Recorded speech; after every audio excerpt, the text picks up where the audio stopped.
है हमें एमा नाम की एक खूबसूरत लड़की को दिखाते हुए जो सुबह जल्दी उठकर अपने स्कूल जाने के लिए तैयार होती है। एमा अपनी स्कूल में एक बहुत ही अच्छी और फेमस स्टूडेंट है जिसके बहुत सारे फ्रेंड्स हैं। दूसरी तरफ हम डीन को देखते हैं जो एमा की तुलना में बहुत ही आलसी लड़का है और वो सुबह लेट करके उठता है और सीधे बाथरूम में जाकर ब्रश करने के बाद तुरंत आकर वीडियो गेम खेलने बैठ जाता है। तो उसके पिता जैक उसे कहते हैं कि तुम स्कूल के लिए लेट हो जाओगे।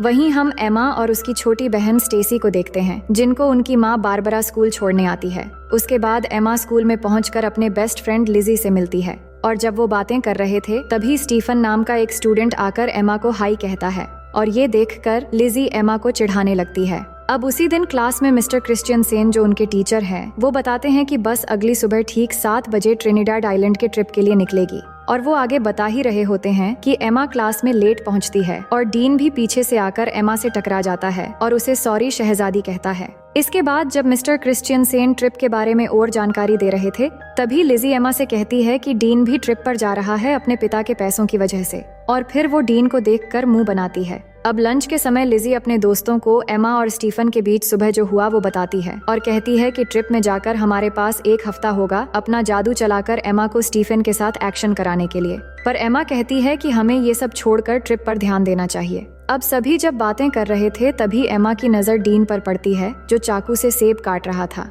अब थोड़ी देर में मिस कोलियर जो एक टीचर है वो डीन के पास आकर उसे स्कूल में चाकू लेकर आने के लिए डांटती है और फिर उसे प्रिंसिपल के ऑफिस में ले जाती है। फिर लिजी अपने दोस्तों से कहती है कि एमा को डीन जैसे लड़कों के साथ नहीं रहना चाहिए जब स्कूल का एक हॉट लड़का एमा को पसंद करता है। अब अगले दिन सुबह एमा तैयार होती है ट्रिप के लिए और अपने माँ बारबरा और पिता फिल को थैंक यू कहती है उसे ट्रिप पर जाने देने के लिए। दूसरी तरफ डीन ट्रिप पर नहीं जाना चाहता तो उसके पिता जैक उसे कहते हैं कि उसके स्कूल के नियम को तोड़ने के बाद भी उन्होंने कितनी मेहनत की उसे ट्रिप पर जगह दिलाने के लिए, जिसके बाद वो जाने के लिए मान जाता है। अब आगे हम देखते हैं कि मिस्टर क्रिश्चियनसेन सबको बस में चढ़ने के लिए कहते हैं। अब बस में चढ़ते वक्त स्टीफन एमा से पूछता है कि कैसी हो एमा, जिससे लिजी एमा को फिर से चिढ़ाती है पर एमा उस पे ध्यान नहीं देती। अब कुछ समय के अंदर वो ट्रिनिडाड आइलैंड पहुंच जाते हैं और बस से उतरते समय मिस कोलियर सबसे कहती है कि सब कुछ देर पूल में एंजॉय कर सकते हैं पर डिनर से पहले सबको आ जाना है और अगले दिन से प्रोग्राम शुरू करेंगे। अब कुछ देर बाद एमा और उसके सभी दोस्त पूल में जाते हैं जहां एमा स्टीफन से मिलती है और सब एक साथ पूल में मस्ती करने लगते हैं, लेकिन डीन बिल्कुल अकेला बैल्कनी से ये सब देख रहा होता है। अब उसी शाम एमा की एक फ्रेंड लिजी और एमा को आकर बताती है कि स्टीफन ने उन्हें पार्टी पे बुलाया है जो यहाँ के एक लोकल बोट में हो रही है, लेकिन एमा ये सुन के मना कर देती है पर उसके दोस्त जिद करके उसे मना लेते हैं। उसके बाद वो पार्टी के लिए बोट पर चले आते हैं और वहाँ पहुँचने के बाद एमा हेलेन को पार्टी में ढूंढने लगती है पर तभी वो देखती है कि स्टीफन किसी और लड़की को किस कर रहा है और ये देख के एमा वहाँ से जाने लगती है और वही साइड से ये सब डीन भी देख रहा होता है। तभी वो एमा से कहता है कि तुम्हारा बॉयफ्रेंड तो मजा कर रहा है, तो वो डीन से कहती हैं कि तुम्हें इन सब से कोई मतलब नहीं होना चाहिए। अब अचानक वहाँ पुलिस आ जाती है क्योंकि पुलिस को पता चल गया था कि यहाँ स्टूडेंट पार्टी में ड्रग्स ले रहे हैं और सबको बोट के सामने की तरफ आने को कहते हैं। तभी अचानक पैर फिसलकर एमा पानी में गिर जाती है और उसे गिरते हुए डीन देख लेता है तो वो भी उसे बचाने के लिए पानी में कूद जाता है और फिर उसे बचाकर एक छोटी बोट में ले जाता है। अब उस बोट की रस्सी बड़े बोट से जुड़ी हुई थी तो डीन उस रस्सी को काट देता है और एमा के पूछने पर वो कहता है कि मुझे पुलिस के झंझट में नहीं पड़ना है, पुलिस के जाने के बाद हम बड़े बोट तक पहुंच जाएंगे। लेकिन थोड़ी ही समय के अंदर वो बोट उनसे काफी दूर चला जाता है और तभी वहाँ पर तूफान शुरू होने वाला होता है, लेकिन डीन देखता है कि इसमें तो मोटर ही नहीं है। तभी उनके सामने से अचानक एक बड़ी सी लहर आती है और दोनों कस के बोट को पकड़ लेते हैं। इसके बाद सुबह हो जाती है और दोनों लहरों की वजह से बोट के साथ अरेबियन सागर में पहुंच गए थे। डीन का फोन भीग चुका था तो वो एमा को उसका फोन देने को कहता है पर एमा के फोन में नेटवर्क नहीं आ रहा था। फिर एमा डीन से कहती है कि हमें पार्टी बोट का पीछा करना चाहिए था तो डीन कहता है कि चिंता मत करो, कोई ना कोई हमें लेने आ जाएगा। वो बात ही कर रहे थे तभी अचानक एमा को थोड़ी दूरी पर एक आइलैंड नजर आती है, जिसके बाद डीन बोट को उस आइलैंड की तरफ ले जाने लगता है और बहुत मुश्किलों के बाद दोनों उस आइलैंड पर पहुंच जाते हैं और वहां पहुंच के एमा फिर से फोन के नेटवर्क को देखती है पर वहां भी कोई नेटवर्क नहीं मिलता। फिर डीन को उस बोट पे एक फ्लेयर गन मिलती है तो वो उसे ले लेता है और फिर दोनों आगे बढ़ने। दूसरी तरफ होटल में पिछले रात की पार्टी की वजह से मिस्टर क्रिश्चियनसेन ट्रिप को कैंसिल कर देते हैं। तभी लिजी मिस कोलियर से कहती हैं कि एमा होटल वापस नहीं आई है और उसे लगा कि शायद एमा कल रात किसी और के साथ थी, इसलिए उसने किसी को नहीं बताया और वो बताती है कि उसने एमा को आखिरी बार पार्टी बोट पर देखा था। इसके बाद मिस्टर क्रिश्चियनसेन सबकी अटेंडेंस लेते हैं तो उन्हें पता चलता है कि डीन भी यहाँ मौजूद नहीं है। अब इससे इनको पता चल जाता है कि डीन और एमा दोनों ग्रुप से मिसिंग हैं। उसके बाद पुलिस आकर एमा के दोस्तों से पूछताछ करते हैं तो मिस कोलियर पुलिस से पूछती है कि क्या उन्हें ढूंढने का कोई तरीका है। तो पुलिस कहते हैं कि ऐसे केस अक्सर होते रहते हैं, शायद वो खुद से ही वापस आ जाए, लेकिन अगर वो समुद्र में कहीं फंस गए हो तो दोनों को ढूंढना थोड़ा मुश्किल हो सकता है। और ये बात जब डीन के पिता को पता लगता है कि उनका बेटा खो गया है तो ये सुनकर वो तुरंत स्कूल जाते हैं और वहाँ एमा की माँ बारबरा से मिलते हैं। और उसी समय फिल भी वहाँ आ जाता है और यहाँ सब परेशान होकर प्रिंसिपल से दोनों बच्चों के खोने के बारे में पूछने लगते हैं, पर प्रिंसिपल ठीक से कोई जवाब नहीं दे पाते, जिसके बाद वो तीनों वहाँ से चले जाते हैं। वहीं एमा और डीन आगे बढ़ रहे थे और कुछ दूर चलने के बाद उन्हें जंगल के अंदर एक खूबसूरत वाटरफॉल दिखाई देता है। डीन को ये बहुत अच्छा लगता है तो वो एमा को उसका एक तस्वीर लेने के लिए कहता है, पर एमा उसे मना कर देती है। वो कहती है कि हम यहाँ फंसे हुए हैं और तुम्हें यहाँ अच्छा लग रहा है। मुझे इस ट्रिप में प्रोजेक्ट के लिए अच्छे मार्क चाहिए थे। मुझे आगे प्रिंसटन यूनिवर्सिटी में पढ़ना है। अगर हम जल्द से जल्द यहाँ से नहीं निकल पाए तो सब बर्बाद हो जाएगा। इसके बाद वो आगे बढ़ते हैं और कुछ घंटे बाद वो दोनों इस आइलैंड के बिल्कुल किनारे पे आ जाते हैं, पर अब तक यहाँ उन्हें ना कोई रास्ता मिला था और ना ही कोई मदद। ये देख के वो वापस बोट की तरफ जाने का सोचते हैं। उसके बाद वो दोनों वापस बोट की तरफ जाते हैं और जाकर देखते हैं कि किनारे में उनकी बोट नहीं है। समुद्र की लहर बोट को कहीं ले गया था और अब सिर्फ उन्हें वहाँ एक लाइफ जैकेट मिलता है। फिर आगे हम देखते हैं कि वो पूरा दिन चलते चलते थक चुके थे और सूरज भी डूब जाता है। इसके बाद डीन आग जलाता है और दोनों यहीं पर आज रात रुकने का फैसला करते हैं। डीन देखता है कि एमा को ठंड लग रही है तो वो एमा को अपनी शर्ट उतार कर दे देता है। फिर दोनों बातें करने लगते हैं कि कल तक शायद हमारे पेरेंट्स हमें ढूंढ कर निकाल लेंगे। अब आगे हम देखते हैं कि सुबह हो जाती है और डीन जागकर देखता है कि एमा यहाँ नहीं है, तो वो उसे ढूंढते हुए जाकर देखता है कि एमा समुद्र के किनारे पर SOS लिख रही है। तो वो पूछता है कि तुम क्या कर रही हो, तो वो कहती है जान बचाने की कोशिश कर रही हूँ और हमें पीने के लिए पानी ढूंढना होगा। उसके बाद डीन स्विमिंग करने चला जाता है और एमा उसे देखने लगती है। दूसरी तरफ होटल में मिस्टर क्रिश्चियनसेन एमा और डीन के बारे में उनके पेरेंट्स को बताते हैं कि पुलिस उन्हें ढूंढ रहे हैं और पुलिस को एक छोटी बोट मिली है जिस पर शायद वो दोनों थे। फिर जैक कहते हैं कि अगर पुलिस कुछ कर नहीं पा रही है तो हम किसी प्राइवेट रेस्क्यू टीम को काम पर लगा सकते हैं, पर मिस्टर क्रिश्चियनसेन कहते हैं कि पुलिस अपना काम अच्छे से कर रही है और वो जल्द से जल्द बच्चों को ढूंढ निकाल लेंगे। वहीं हम देखते हैं कि एमा पीने के लिए पानी ले रही है, तभी उसे अजीब सा कुछ महसूस होने लगता है। उसे लग रहा होता है कि उसके आसपास कोई है और उसे देख रहा है, तो वो घबराकर वहाँ से चली आती है। इसके बाद दोनों मिलकर धूप से बचने के लिए पत्तों से एक छोटी सी झोपड़ी तैयार करते हैं और थोड़ी देर बाद एमा समुद्र के किनारे बड़ा करके SOS लिखती है ताकि रेस्क्यू टीम अगर यहाँ से गुजरे तो वो उन्हें मिल जाए। फिर दोनों को जो भी इस आइलैंड पे खाने लायक मिलता है वो ढूंढ के खाने लगते हैं और डीन को केले का एक पेड़ मिलता है तो वो तोड़ के दोनों पेट भर के खाते हैं। अब इस आइलैंड में गर्मी बहुत होती है और एमा फुल पैंट नहीं पहन सकती और वो पैंटी पहनकर भी नहीं रह सकती, तो वो अपनी फुल पैंट को काट के शॉर्ट कर लेती है। इसके बाद एमा देखती है कि डीन उस झोपड़ी में आकर सो रहा है, तो वो भी उसके पास आकर सो जाती है। तभी अचानक डीन एमा की तरफ मुड़ता है और उस पर हाथ रख देता है, पर एमा को ये अच्छा लगता है और वो कुछ नहीं कहती। फिर अगले दिन जब एमा वाटरफॉल में नहा रही होती है तब डीन आकर उससे सनस्क्रीन मांगता है, तो एमा डीन को कहती है कि मैं यहाँ नहा रही हूँ, तुम दूसरी तरफ जाओ। तो डीन कहता है कि तुम ही ने तो मुझे यहाँ पहरेदारी करने के लिए कहा है। ये सुन के एमा कहती है कि इस आइलैंड में कोई और भी है, इसलिए मैंने कहा था। उधर होटल में बारबरा एमा को लेकर बहुत परेशान थी और न्यूज में ये बताया जा रहा था कि एमा और डीन के गायब होने की केस अब ऑफिशियल हो गई है और अब पुलिस को लगता है कि वो दोनों मर चुके हैं और अब वो उनकी लाश ढूंढ रहे हैं। और फिल तैयार हो रहा था घर जाने के लिए क्योंकि एमा की छोटी बहन स्टेसी घर में अकेली है, पर बारबरा अभी भी घबराई हुई है। तो फिल बारबरा से कहता है कि एमा मिल जाएगी और ये कह के वो उसे गले लगा लेता है। जिसके बाद अगले दिन जैक बारबरा के साथ हेलीकॉप्टर लेकर एमा और डीन को ढूंढने निकल पड़ता है और वही आइलैंड में थोड़ी देर के बाद रात होने वाली है और एमा डीन को बता रही होती है कि वो अपने परिवार को बहुत याद कर रही है। तभी डीन को वहाँ पर किसी इंसान की खोपड़ी मिलती है, तो एमा उसे देखकर बहुत डर जाती है और कहती है कि ये भी हमारी तरह शायद यहाँ फंस गया होगा और इसकी ये हालत हो गई और अब हमारी हालत भी शायद इसी के जैसा हो जाएगा।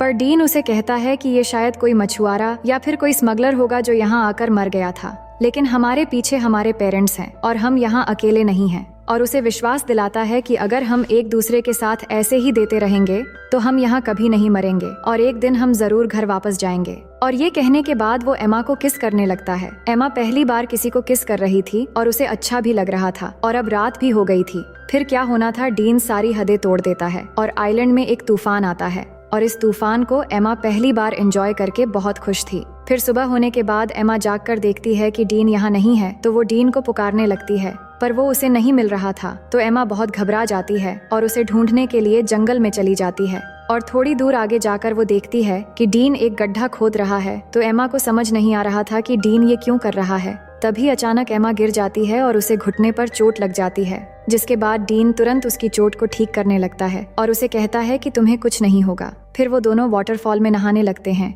और यहाँ डीन एमा को बताता है कि उसकी माँ एक कार एक्सीडेंट में मर गई थी और एमा उसकी बातों को अच्छे से सुनने लगती है। फिर थोड़ी देर बाद वहाँ बारिश होने लगती है और डीन उसमें मस्ती करने लगता है और एमा उसे देखकर खुश हो रही होती है, जिसके बाद दोनों बारिश में डांस करने लगते हैं और डीन एमा की बालों में एक फूल लगा देता है। अब एमा डीन से कहती है कि मुझे फिर से तूफान के मजे लेने हैं। फिर डीन एक बार फिर से तूफान लाने की तैयारी शुरू कर देता है। वहीं अब न्यूज में बताया जाता है कि एमा और डीन के लापता होने की 1 महीना गुजर चुका है और पुलिस को लगता है वो अब जिंदा नहीं रहे, इसलिए पुलिस ने उन्हें ऑफिशियली ढूंढना बंद कर दिया है। पर एमा के दोस्त को अभी भी लग रहा है कि एमा और डीन अभी भी जिंदा है और बारबरा को भी वैसा ही लगता है और वो जैक के साथ हेलीकॉप्टर लेके अपनी बेटी एमा को ढूंढने फिर से चली जाती है और उन दोनों को अच्छे से ढूंढने के लिए सबको पर्ची बांट रहे होते हैं, जिन पे एमा और डीन के बारे में जानकारी दी हुई थी। ये सब कुछ करने के बाद जैक बारबरा से कहता है कि उन्होंने सब करके देख लिया पर फिर भी एमा और डीन नहीं मिल रहे हैं, अब शायद घर वापस लौट जाना चाहिए।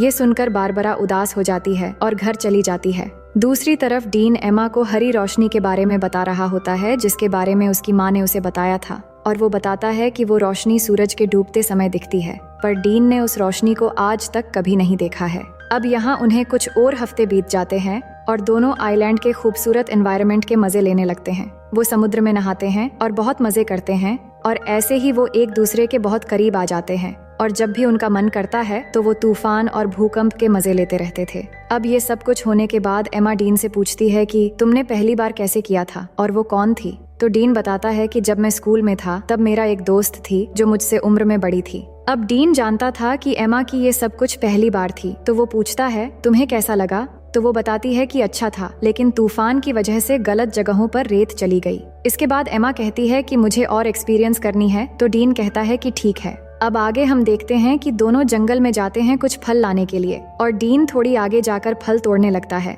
तभी अचानक उन्हें एक प्लेन की आवाज सुनाई देती है, तो दोनों खुली जगह की तरफ भागने लगते हैं और डीन जल्दी से आकर उस प्लेन को सिग्नल देने के लिए एमा की बैग में फ्लेयर गन ढूंढने लगता है, पर उसे वो नहीं मिलती। लेकिन तब तक वो प्लेन उनसे बहुत दूर चली जाती है। फिर एमा फिर से उस फ्लेयर गन को ढूंढने लगती है, पर उसे भी नहीं मिलती। तो एमा को लगता है कि उस आइलैंड पर कोई और भी है जो उनके चीजें चुरा रहा है। फिर आगे हम देखते हैं कि कुछ दिन और बीत गए हैं, पर उनके ऊपर से अब तक सिर्फ एक ही प्लेन गुजरा है और कोई भी उन्हें बचाने नहीं आया है। दोनों झोपड़ी में बैठ के बात करने लगते हैं कि उन्हें अब घर वापस जाने की उम्मीद छोड़ देनी चाहिए और यहाँ जंगल में पूरी तरह एक दूसरे के साथ बिताने का फैसला कर लेना चाहिए। तभी अचानक डीन को किसी जानवर की आवाज आती है, तो डीन जंगल में जाता है उस जानवर को ढूंढने के लिए। तो एमा को डीन की चिंता होने लगती है, तो वो भी उसके पीछे चली जाती है और वही डीन जैसे ही थोड़ा आगे जाकर देखता है तो वहाँ एक ब्लैक पैंथर होता है, जिसे देखते ही वो भागने लगता है और भागते भागते काफी दूर जाने के बाद वो अचानक जमीन पे गिर जाता है।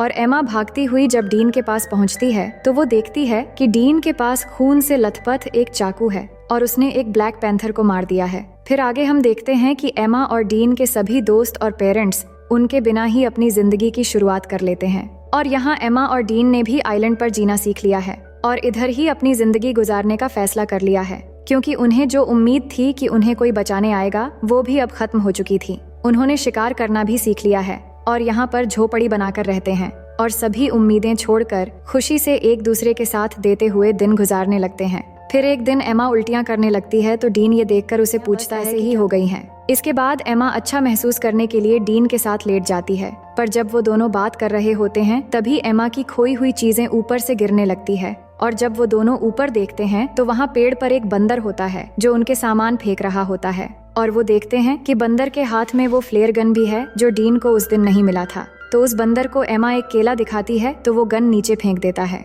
जिसके बाद उन्हें ऊपर से एक हेलीकॉप्टर की आवाज आती है, तो वो भागते हुए खुली जगह पर आते हैं और एमा गन लोड करके फायर करती है तो वो हेलीकॉप्टर वाले उन्हें देख लेते हैं, जिसके बाद वहाँ से उन्हें रेस्क्यू कर लिया जाता है और अब फाइनली दोनों 3 महीने के बाद वापस आ जाते हैं और एयरपोर्ट पे एमा और डीन के दोस्त और पेरेंट्स उनसे मिलकर बहुत खुश हो जाते हैं, जिसके बाद दोनों के पेरेंट्स उन्हें अपने अपने घर लेकर चले जाते हैं। अब घर आने के बाद डीन उसी रात को एमा से मिलने जाता है और वो बात करते हैं कि घर वापस आकर कितना अजीब लग रहा है और यहाँ डीन एमा को किस करने वाला होता है, पर एमा नहीं करती और कहती है कि हर 10 मिनट में उसके पेरेंट्स उससे मिलने आ रहे हैं, अब शायद तुम्हें यहाँ से चले जाना चाहिए। और कहती हैं कि हमारे आने की खुशी में मेरे पेरेंट्स ने एक पार्टी रखी है तो तुम्हें भी आना है। फिर अगले दिन पार्टी पे सब जमा होते हैं और एमा के पेरेंट्स सबको कुछ कहने लगते हैं उनके बच्चों के वापस आने पे। इसके बाद स्टेसी डीन से पूछती है कि तुम सबके साथ क्यों नहीं हो, तो डीन कहता है कि मुझे सबसे घुलना मिलना अच्छा नहीं लगता। इसके बाद डीन एमा को उसके साथ आने के लिए इशारा करता है, पर एमा नहीं आती और उसे अनदेखा कर देती है और ये देखकर डीन पार्टी से चला जाता है। इसके बाद सभी चीजें पहले की तरह हो जाती हैं और एमा आइलैंड से वापस आने पर वो बहुत फेमस हो जाती है, पर डीन अभी भी अकेला ही रहता है और जब भी एमा और डीन एक दूसरे के पास से गुजरते हैं तो वो बस एक दूसरे की तरफ ही देखते हैं। फिर कुछ दिन बाद एमा डीन को कॉल करती है, पर डीन कॉल नहीं उठाता। उसके बाद हम देखते हैं कि एमा के रूम में स्टेसी जाती है और उसे कहती है कि तुम्हारे लापता हो जाने के बाद हमने तुम्हें बहुत मिस किया और मॉम डैड भी बहुत परेशान थे। हमने तो सोच लिया था कि शायद हमने तुम्हें बिल्कुल खो दिया है, लेकिन आज हम सब अच्छे से एक साथ हैं और बहुत खुश है। फिर एमा स्टेसी से कहती है कि तुम मेरी बहुत अच्छी बहन हो और फिर वो दोनों एक साथ प्रॉम पार्टी में जाने का डिसाइड करते हैं। दूसरी ओर हम डीन को देखते हैं जो अपनी माँ के कब्र पर जाता है और अपनी माँ को मिस करते हुए बहुत रोता है। अब प्रॉम पार्टी की रात डीन टीवी देख रहा होता है तो उसके पिता उसे पूछते हैं कि क्या पार्टी में तुम मेरे कोट पहनकर जाना चाहोगे। दूसरी तरफ एमा पार्टी में अपनी बहन के साथ पहुंच गई थी, जिसके बाद लिजी उसके पास आती है और एमा को एक सरप्राइज देने के लिए आगे ले जाने लगती है और तभी एमा देखती है कि बाहर बारिश में डीन कोट पहन के खड़ा है और एमा का इंतजार कर रहा है। ये देखकर एमा आइलैंड की वो सब कुछ याद करने लगती है। इसके बाद पार्टी